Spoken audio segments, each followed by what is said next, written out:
Mount Everest Himalaya पर्वत श्रृंखला की एक चोटी है। यह नेपाल में स्थित है। इसकी ऊंचाई 8,849 मीटर है और इसे पृथ्वी का सबसे ऊंचा बिंदु माना जाता है। यानी कि विश्व का सबसे ऊंचा हिमालय है माउंट एवरेस्ट। सबसे ऊंची चोटी, सबसे ऊंचा शिखर है माउंट एवरेस्ट। दूसरे नंबर पर और तीसरे नंबर पर है। दूसरे नंबर पर K2 है जो पीओके में है, पाकिस्तान अधिकृत कश्मीर में है। और कंचनजंगा तीसरे नंबर पर है जो भारत में स्थित है। अगला क्वेश्चन है, which of the following river forms Dhuandhar false. निम्नलिखित में से कौन सी नदी धुआंधार जलप्रपात बनाती है। दोस्तों ऑप्शन ए आपका इसमें राइट आंसर होगा। नर्मदा नदी बनाती है धुआंधार जलप्रपात। आइए दोस्तों अब कुछ इंपॉर्टेंट जो जलप्रपात हैं उनके बारे में एक बार पढ़ लेते हैं। जोग गरसोप्पा महात्मा गांधी जलप्रपात ये शरावती नदी पर है, कर्नाटक राज्य में। धुआंधार दुग्धधारा कपिलधारा जलप्रपात ये नर्मदा नदी पर है, मध्य प्रदेश राज्य में। डुडुमा जलप्रपात ये मच्छकुंड नदी पर है, उड़ीसा राज्य में। चित्रकूट जलप्रपात ये इंद्रावती नदी पर है, राजस्थान राज्य में। हुंडुरु जलप्रपात स्वर्णरेखा नदी पर है, झारखंड राज्य में। गोकाक जलप्रपात ये घटप्रभा नदी पर है, कर्नाटक राज्य में। चुलिया जलप्रपात चंबल नदी पर है, राजस्थान राज्य में। दूध सागर जलप्रपात ये मांडवी नदी पर है, गोवा राज्य में। चचाई जलप्रपात ये बीहड़ नदी पर है, मध्य प्रदेश राज्य में। शिव समुद्रम जलप्रपात ये कावेरी नदी पर बना है, कर्नाटक राज्य में स्थित है। गौतम धारा या जोहा जलप्रपात ये रारू नदी पर है, झारखंड राज्य में। कुंचिकल जलप्रपात ये वाराही नदी पर है, कर्नाटक राज्य में। दसम जलप्रपात ये कांची नदी पर है, झारखंड राज्य में। और साडनी नदी ये जलप्रपात है शंख नदी पर और ये झारखंड राज्य में स्थित है। अगला क्वेश्चन है, when is the international day for the preservation of the ozone layer celebrated. अंतर्राष्ट्रीय ओजोन परत संरक्षण दिवस कब मनाया जाता है। दोस्तों अंतर्राष्ट्रीय ओजोन परत संरक्षण दिवस मनाया जाता है 16 सितंबर को। ऑप्शन ए आपका राइट आंसर बनेगा। आइए अब सितंबर महीने के जो इंपॉर्टेंट डेज हैं उनको एक बार रिवीजन कर लेते हैं। 2 सितंबर को नारियल दिवस मनाया जाता है। 5 सितंबर को शिक्षक दिवस मनाया जाता है। 8 सितंबर को अंतर्राष्ट्रीय साक्षरता दिवस मनाया जाता है। 14 सितंबर को हिंदी दिवस मनाया जाता है। 15 सितंबर को इंजीनियर्स दिवस मनाया जाता है और अंतर्राष्ट्रीय लोकतंत्र दिवस मनाया जाता है। 16 सितंबर को विश्व ओजोन दिवस मनाया जाता है और अंतर्राष्ट्रीय संरक्षण दिवस मनाया जाता है। 21 सितंबर को अल्जाइमर दिवस मनाया जाता है। शांति और अहिंसा का दिवस मनाया जाता है जो यूएन के द्वारा सेलिब्रेट किया जाता है। 23 सितंबर को अंतर्राष्ट्रीय सांकेतिक भाषा दिवस मनाया जाता है। 27 सितंबर को विश्व पर्यटन दिवस मनाया जाता है और विश्व समुद्री दिवस मनाया जाता है। 29 सितंबर को विश्व हृदय दिवस मनाया जाता है। 30 सितंबर को अंतर्राष्ट्रीय अनुवाद दिवस मनाया जाता है और सितंबर के चौथे रविवार को विश्व नदी दिवस मनाया जाता है। चलिए देखते हैं अब अगला question. For how many days are electoral bond valid in India from the date of issue. Bharat में इलेक्टोरल बॉन्ड जारी किए जाने की तिथि से कितने दिनों के लिए वैध होता है। दोस्तों ये होता है 15 दिनों के लिए वैध। ऑप्शन बी आपका राइट आंसर बनेगा। एसबीआई इलेक्टोरल बॉन्ड जारी करने वाला एकमात्र अधिकृत बैंक है। चुनावी बॉन्ड जारी होने की तारीख से 15 दिनों के लिए वैध होता है। अगला क्वेश्चन है, Bismillah Khan was associated with which musical instrument. Bismillah Khan का संबंध किस वाद्य यंत्र से था। दोस्तों बिस्मिल्लाह खां एक शहनाई वादक थे, इनका संबंध शहनाई से था। ऑप्शन डी आपका राइट आंसर बनेगा। और भी जो भारत के प्रसिद्ध शहनाई वादक हैं आइए एक बार उनका नाम पढ़ लेते हैं। बिस्मिल्लाह खां थे, एस बल्लेश, अनंत लाल, अली अहमद हुसैन खान और लोकेश आनंद। ये सभी हैं भारत के प्रसिद्ध शहनाई वादक। और दोस्तों अभी तक आपने हमारे यूट्यूब चैनल को सब्सक्राइब नहीं किया है तो सब्सक्राइब कर लीजिए और वीडियो को लाइक भी कर दीजिए। और दोस्तों वीडियो का पीडीएफ आप लोग ये जो पढ़ रहे हैं इसका पीडीएफ डाउनलोड करने के लिए आप हमारे टेलीग्राम चैनल से जुड़ सकते हैं। एग्ज़ाम आइडियाज़ YT लिखेंगे आप टेलीग्राम पर, लिख कर सर्च करेंगे तो वहाँ से आप चैनल को ज्वाइन कर सकते हैं और वहाँ से आप पीडीएफ डाउनलोड करके रिवीजन कर सकते हैं। और नीचे डिस्क्रिप्शन बॉक्स में लिंक भी दिया गया है टेलीग्राम चैनल का, वहाँ से भी आप चैनल को ज्वाइन कर सकते हैं। चलिए देखते हैं अब अगला क्वेश्चन हम। विच of the following is not a type of solar Eclipse. निम्नलिखित में से कौन सा सूर्य ग्रहण का एक प्रकार नहीं है। दोस्तों इस क्वेश्चन का राइट आंसर आपका ऑप्शन बी बनेगा। खंड छाया युक्त ये सूर्य ग्रहण का एक प्रकार नहीं है। आंशिक, पूर्ण और वलयाकार ये सूर्य ग्रहण का प्रकार है।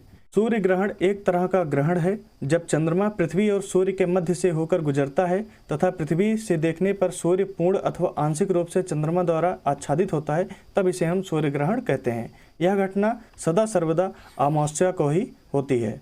अगला क्वेश्चन है, which of the following is a common type of bryophyta. निम्नलिखित में से कौन सा ब्रायोफाइटा का एक सामान्य प्रकार है। दोस्तों इस क्वेश्चन का राइट आंसर आपका ऑप्शन डी बनेगा। मर्चेंटिया है ब्रायोफाइटा का एक सामान्य प्रकार। अगला क्वेश्चन है the earth is divided into several time zones, each time zones covers how many degrees. पृथ्वी को कई टाइम जोन में विभाजित किया गया है, हर एक टाइम जोन कितने डिग्री तय करता है। दोस्तों इस क्वेश्चन का राइट आंसर आपका बनेगा ऑप्शन बी, 15 डिग्री होता है। विश्व को 24 समय जोन में विभाजित किया गया है। इन समय जोनों को ग्रीनविच मीन टाइम व मानक समय में 1 घंटे के अंतराल के आधार पर विभाजित किया गया है, अर्थात प्रत्येक जोन 15 डिग्री के बराबर होता है। अगला क्वेश्चन है in which month Hiroshima day is observe across the world. दुनिया भर में हिरोशिमा दिवस किस महीने में मनाया जाता है। दोस्तों दुनिया भर में हिरोशिमा दिवस मनाया जाता है अगस्त के महीने में। ऑप्शन ए आपका राइट आंसर बनेगा। आइए अब अगस्त महीने के जो इंपॉर्टेंट डेज हैं उनको एक बार रिवीजन कर लेते हैं। 2 अगस्त को मनाया जाता है राष्ट्रीय मित्रता दिवस, 3 अगस्त को नाइजर का स्वतंत्रता दिवस, 6 अगस्त को हिरोशिमा दिवस, 9 अगस्त को विश्व के स्वदेशी लोगों का अंतर्राष्ट्रीय दिवस और 9 अगस्त को भारत छोड़ो दिवस, 12 अगस्त को अंतर्राष्ट्रीय युवा दिवस, 14 अगस्त को पाकिस्तान का स्वतंत्रता दिवस, 15 अगस्त को भारत का स्वतंत्रता दिवस, 19 अगस्त को विश्व फोटोग्राफी दिवस, 23 अगस्त को मनाया जाता है दास व्यापार और उसके उन्मूलन के स्मरण के लिए अंतर्राष्ट्रीय दिवस, 29 अगस्त को राष्ट्रीय खेल दिवस नेशनल स्पोर्ट्स डे मनाया जाता है और 30 अगस्त को लघु उद्योग दिवस मनाया जाता है। नेक्स्ट क्वेश्चन है Bharatanatyam is a classical dance of which state in southern India. Bharatanatyam दक्षिणी भारत में किस राज्य का एक शास्त्रीय नृत्य है। दोस्तों ये शास्त्रीय नृत्य है तमिलनाडु का। भरतनाट्यम तमिलनाडु राज्य का शास्त्रीय नृत्य है। ऑप्शन बी आपका राइट आंसर बनेगा। आइए अब जो शास्त्रीय नृत्य है वो किस राज्य से बिलोंग करते हैं एक बार पढ़ लेते हैं। भरतनाट्यम शास्त्रीय नृत्य तमिलनाडु से बिलोंग करता है। कथकली शास्त्रीय नृत्य केरल राज्य का है। कुचिपुड़ी शास्त्रीय नृत्य आंध्र प्रदेश राज्य का है। कथक ये उत्तर भारत का या उत्तर प्रदेश का है। ऑप्शन में आपके जो भी रहे उत्तर भारत दिया रहे तो उत्तर भारत आपको टिक करना है, उत्तर प्रदेश दिया रहे तो उत्तर प्रदेश टिक करना है। मोहिनीअट्टम ये केरल राज्य का शास्त्रीय नृत्य है। मणिपुरी ये मणिपुर का शास्त्रीय नृत्य है। ओडिसी उड़ीसा का शास्त्रीय नृत्य है और सत्रिया ये असम का शास्त्रीय नृत्य है। चलिए अगला क्वेश्चन अब पढ़ते हैं। What is the official language of India's neighbouring country Bhutan. Bharat के पड़ोसी देश भूटान की आधिकारिक भाषा कौन सी है। दोस्तों भूटान की आधिकारिक भाषा है जोंगखा। ऑप्शन बी आपका राइट आंसर बनेगा। भूटान की आधिकारिक भाषा जोंगखा है। भूटान की राजधानी थिम्पू है और भूटान में जो मुद्रा चलती है उसका नाम है डुलट्रम या नुगुलत्रम। अगला क्वेश्चन है in which year was the battle of Peshawar fought between Raja Jaipal and Mahmud Ghaznavi. Raja Jaipal और महमूद गजनवी के बीच पेशावर का युद्ध किस वर्ष लड़ा गया था। दोस्तों ये युद्ध हुआ था 1001 ईस्वी में। ऑप्शन ए आपका राइट आंसर बनेगा। महमूद ने पहला आक्रमण हिंदू शाही राजा जयपाल के विरुद्ध 29 नवंबर सन 1001 में किया था। उन दोनों में भीषण युद्ध हुआ परंतु महमूद की जोशीली और बड़ी सेना ने जयपाल को हरा दिया। अगला क्वेश्चन है what did Pandit Ram Narayan an Indian classical musician play. Pandit Ram Narayan एक हिंदुस्तानी शास्त्रीय संगीतकार क्या बजाते थे। दोस्तों ये बजाते थे सारंगी। ऑप्शन ए आपका राइट आंसर बनेगा। इनको 2005 में भारत के द्वितीय सर्वोच्च नागरिक सम्मान पद्म विभूषण से सम्मानित किया गया था और भारत के जो मशहूर सारंगी वादक हैं उनके नाम आइए एक बार पढ़ लेते हैं क्योंकि यहाँ से आपके एग्जाम में क्वेश्चन बन सकता है। राम नारायण, सुल्तान खान, अब्दुल करीम खान, अब्दुल लतीफ़ खान, अहमद खान, गुलाम सबीर खान, गोपाल मिश्र, सबरी खान, शकूर खान, उस्ताद अल्लाह रखा, मुजफ्फरी और बुंडू खान, ये सभी मशहूर सारंगी वादक हैं। अगला क्वेश्चन है who was the first women weight lifting coach to win the Dronacharya award in 2000। सन 2000 में द्रोणाचार्य पुरस्कार जीतने वाली पहली महिला भारोत्तोलन कोच कौन थी। दोस्तों इनका नाम है हंसा शर्मा। ऑप्शन डी आपका राइट आंसर बनेगा। चलिए दोस्तों अब जान लेते हैं कि द्रोणाचार्य पुरस्कार सबसे पहले किसको दिया गया था। 1985 में 3 लोगों को द्रोणाचार्य पुरस्कार दिया गया था। भालचंद्र भास्कर भागवत को जो कुश्ती खेलते थे, ओम प्रकाश भारद्वाज को जो मुक्केबाज थे और ओम नाम्बियार जो एथलेटिक्स थे, इन तीनों लोगों को 1985 में द्रोणाचार्य पुरस्कार दिया गया था। अगला क्वेश्चन है which of the following gas is evolve when lead nitrate is heated. जब लेड नाइट्रेट को गर्म किया जाता है तो निम्नलिखित में से कौन सी गैस उत्पन्न होती है। दोस्तों इस क्वेश्चन का राइट आंसर आपका बनेगा option A, nitrogen dioxide gas उत्पन्न होती है जब लेड नाइट्रेट को गर्म किया जाता है। जब लेड नाइट्रेट को अधिक गर्म किया जाता है तो इससे उत्सर्जित लाल भूरे रंग की गैस नाइट्रोजन डाइऑक्साइड होती है। लेड नाइट्रेट गर्म होने पर लेड मोनोऑक्साइड, नाइट्रोजन डाइऑक्साइड और ऑक्सीजन में विघटित हो जाता है। अगला क्वेश्चन है which country will host the summer Olympic games in 2024। कौन सा देश 2024 में ग्रीष्मकालीन ओलंपिक खेलों की मेजबानी करेगा। दोस्तों इस क्वेश्चन का राइट आंसर आपका बनेगा ऑप्शन डी, फ्रांस। फ्रांस की राजधानी पेरिस में होगा 2024 के ग्रीष्मकालीन ओलंपिक। और दोस्तों आइए और भी जो 2024, 28 और 32 में ग्रीष्मकालीन ओलंपिक होने हैं वो कहाँ होंगे एक बार पढ़ लेते हैं। वर्ष 2024 का ग्रीष्मकालीन ओलंपिक ये फ्रांस के पेरिस में होगा। 2028 का ग्रीष्मकालीन ओलंपिक ये यूएसए अमेरिका के लॉस एंजल्स में होगा। और 2032 के ग्रीष्मकालीन ओलंपिक होगा ऑस्ट्रेलिया के ब्रिस्बेन में। अगला क्वेश्चन है, which article of the Indian constitution specifies equality before law. भारतीय संविधान का कौन सा अनुच्छेद विधि के समक्ष समता को निर्दिष्ट करता है। दोस्तों ये अनुच्छेद है आपका अनुच्छेद 14। ऑप्शन बी आपका राइट आंसर बनेगा। भारतीय संविधान के भाग 3 में मौलिक अधिकारों के तहत अनुच्छेद 14 के अंतर्गत विधि के समक्ष समता एवं विधियों के समान संरक्षण का उपबंध किया गया है। संविधान का यह अनुच्छेद भारत के राज्य क्षेत्र के भीतर भारतीय नागरिकों एवं विदेशी दोनों के लिए समान व्यवहार का उपबंध करता है। अगला क्वेश्चन है, Mohini Attam dance form got its name from which Hindu god. Mohini Attam नृत्य शैली को इसका नाम किस हिंदू भगवान से मिला है। दोस्तों मोहिनी अट्टम नृत्य शैली को इसका नाम विष्णु भगवान के नाम से मिला है। ऑप्शन बी आपका राइट आंसर बनेगा। और मोहिनी अट्टम दक्षिण भारत में केरल का शास्त्रीय नृत्य है। अगला क्वेश्चन है, who wrote Harshacharitra the biography of Harshavardhana. Harshavardhan की जीवनी हर्षचरित्र किसने लिखी थी। दोस्तों ये लिखी थी बाणभट्ट ने। ऑप्शन ए आपका राइट आंसर बनेगा। हर्षचरित्र के लेखक हैं बाणभट्ट। आइए अब कुछ इंपॉर्टेंट बुक्स और उनके राइटर के बारे में पढ़ लेते हैं जहां से आपके एग्जाम में क्वेश्चन बनता है। अभिज्ञान शाकुंतलम ये पुस्तक लिखी है महाकवि कालिदास ने। एज यू लाइक इट इस पुस्तक के लेखक हैं विलियम शेक्सपियर। गीतांजलि के लेखक हैं रविन्द्रनाथ टैगोर। आनंद मठ के लेखक हैं बंकिम चंद्र चटर्जी। और कम्युनिस्ट मैनिफेस्टो के लेखक हैं कार्ल मार्क्स। मीन काम्फ के लेखक हैं एडोल्फ हिटलर। प्रिंस के लेखक हैं मैकियावेली। और वेल्थ ऑफ नेशंस के लेखक हैं एडम स्मिथ। अगला क्वेश्चन है, Tapi river basin is spread in which state. Tapi नदी द्रोणी किस राज्य में फैली हुई है। दोस्तों ये महाराष्ट्र राज्य में फैली हुई है। ऑप्शन ए आपका राइट आंसर बनेगा। ताप्ती नदी मध्य प्रदेश राज्य के बैतूल जिले के मुल्ताई से उत्पन्न होकर सतपुड़ा पर्वत प्रक्षेपों के मध्य से पश्चिम की ओर बहती हुई महाराष्ट्र के खानदेश के पठार एवं सूरत के मैदान को पार करती है और गुजरात स्थित खंभात की खाड़ी यानी कि अरब सागर में गिरती है।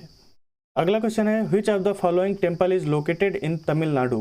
निम्नलिखित में से कौन सा मंदिर तमिलनाडु में स्थित है। दोस्तों इसमें से जो आपका राइट आंसर बनेगा ऑप्शन डी बनेगा।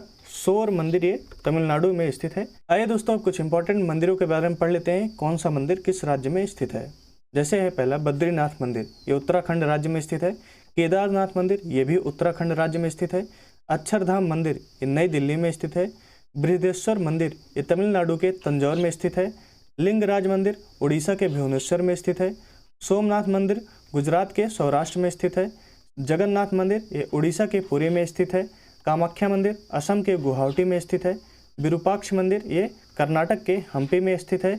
और मीनाक्षी मंदिर ये तमिलनाडु के मदुरै में स्थित है। अगला क्वेश्चन है, what is the distance from the northern end of India to the southern end. Bharat के उत्तरी छोर से दक्षिणी छोर तक दूरी कितनी है। दोस्तों ये है 3214 किलोमीटर। ऑप्शन बी आपका राइट आंसर बनेगा। भारत के उत्तर से दक्षिण तक लंबाई लगभग 3214 किलोमीटर एवं पूर्व से पश्चिम तक की लंबाई लगभग 2933 किलोमीटर है। इसकी स्थलीय सीमा की लंबाई 15200 किलोमीटर है तथा समुद्र तट की लंबाई 7517 किलोमीटर है। क्षेत्रफल के दृष्टिकोण से भारत रूस, कनाडा, चीन, संयुक्त राज्य अमेरिका, ब्राजील व ऑस्ट्रेलिया के बाद 7वें स्थान पर है। अगला क्वेश्चन है, Sonal Mansingh is related to which dance form. Sonal Mansingh किस नृत्य शैली से संबंधित है। दोस्तों इनका संबंध है भरतनाट्यम और ओडिसी से। ऑप्शन ए आपका राइट आंसर बनेगा। सोनल मानसिंह एक प्रमुख भारतीय शास्त्रीय नर्तक हैं जो भरतनाट्यम और ओडिसी में माहिर हैं। शास्त्रीय नृत्य को बढ़ावा देने के लिए उनके योगदान के लिए उन्हें कई राष्ट्रीय और अंतर्राष्ट्रीय संगठनों से प्रशंसा मिली है। 1992 में वह पद्म भूषण पाने वाली सबसे कम उम्र वाली प्राप्तकर्ता बनी थी। अगला क्वेश्चन है, who one the men's singles title in Australian open 2023। Australian open 2023 में पुरुष एकल का खिताब किसने जीता है। दोस्तों ऑस्ट्रेलियन ओपन 2023 में पुरुष एकल का खिताब जीता है नोवाक जोकोविच ने। ऑप्शन बी आपका राइट आंसर बनेगा। नोवाक जोकोविच ये सर्बिया देश के रहने वाले हैं। इन्होंने जीता है ऑस्ट्रेलियन ओपन 2023 का पुरुष एकल का खिताब। आइए अब जो भी पुरुष एकल महिला एकल के विजेता हैं एक बार पढ़ लेते हैं।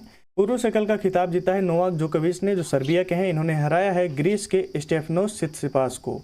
महिला एकल का खिताब जीता है आरियाना शेबलेंका ने, जो बेलारूस के हैं। इन्होंने हराया है ई रबिकिना को, जो कजाकिस्तान के हैं। पुरुष युगल का खिताब जीता है जे कुबलर और आर हिजिकाता ने, जो ऑस्ट्रेलिया के हैं। महिला युगल का खिताब जीता है बी क्रेजिकोवा और के सिनियाकोवा ने। मिश्रित युगल का खिताब जीता है एल स्टेफनी और आर माटोस ने, जो ब्राजील के हैं। दोस्तों, अब आप लोगों के लिए क्वेश्चन है, जिसका राइट आंसर आप लोगों को कमेंट बॉक्स में कमेंट करके देना है। क्वेश्चन है आपके लिए, निम्नलिखित में से कौन सा वसा में घुलनशील विटामिन है? Vitamin D, vitamin B2, vitamin B4 या विटामिन सी? जो भी राइट आंसर है आप लोग कमेंट बॉक्स में कमेंट करके दीजिए हमें। और दोस्तों, इन सभी क्वेश्चनों को आप अगर PDF से पढ़ना चाहते हैं, PDF डाउनलोड करने के लिए आप हमारे टेलीग्राम चैनल से जुड़ सकते हैं, जिसका लिंक डिस्क्रिप्शन बॉक्स में है। और आप @exam ideas YT लिखकर सर्च करेंगे टेलीग्राम पर, तो वहाँ से भी आप चैनल को ज्वाइन कर सकते हैं। और दोस्तों, अभी तक आपने हमारे यूट्यूब चैनल को सब्सक्राइब नहीं किया है, सब्सक्राइब कर लीजिए। और वीडियो पसंद आया है तो वीडियो को लाइक कीजिए, दोस्तों के साथ शेयर कीजिए। हम मिलते हैं आपसे नेक्स्ट वीडियो में, तब तक के लिए धन्यवाद दोस्तों।